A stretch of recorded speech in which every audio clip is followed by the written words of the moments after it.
In 1997, a noise was picked up by hundreds of listening stations across the Pacific.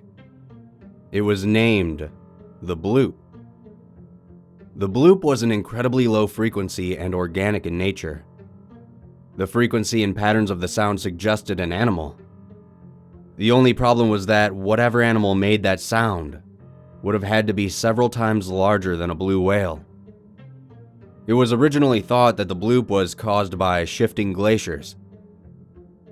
But we know better now. I was part of an expedition 700 miles off the coast of Chile. We were locating and tagging local wildlife. Nothing special. We had a deep-sea submersible on hand. I was manning the submersible at the time. I launched. A couple hours later, I reached the seafloor and began buzzing around. Typically on the seafloor, you don't see much of anything. It's practically a desert, underwater, complete with sand dunes and all. But today, I noticed a massive concentration of crabs and other bottom scavengers. It seemed like they were all heading in one specific direction.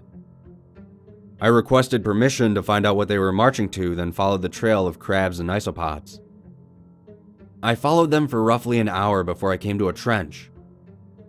This trench was relatively small compared to the Marianas, but it was still a pretty good-sized trench, about 1.5 miles long and half a mile wide.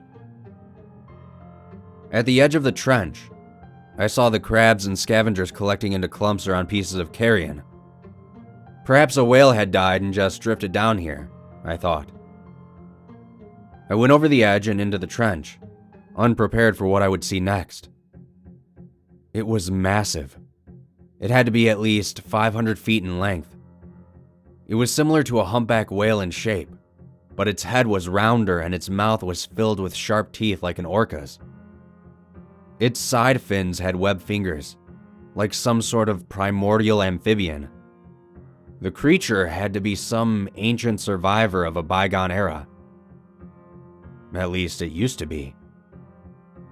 The creature itself was not the most terrifying aspect, however. The creature lay on its side. Its eyes were glassy. I could see swarms of crabs and other deep-sea creatures picking at it. As I moved the submersible sideways across the length of its mass, I noticed something that gave me chills.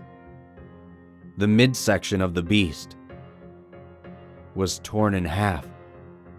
Marks of what were all too obviously left by teeth of staggering proportions were clearly seen.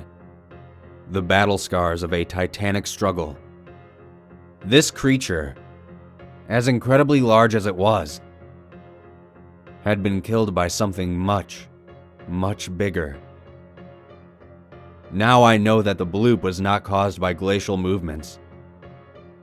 There are creatures out there of biblical proportions. Leviathans in the most literal sense. Only 5% of the Earth's oceans have been explored. I fear we are in for a shock at what lies in wait for us when we start exploring the other 95%.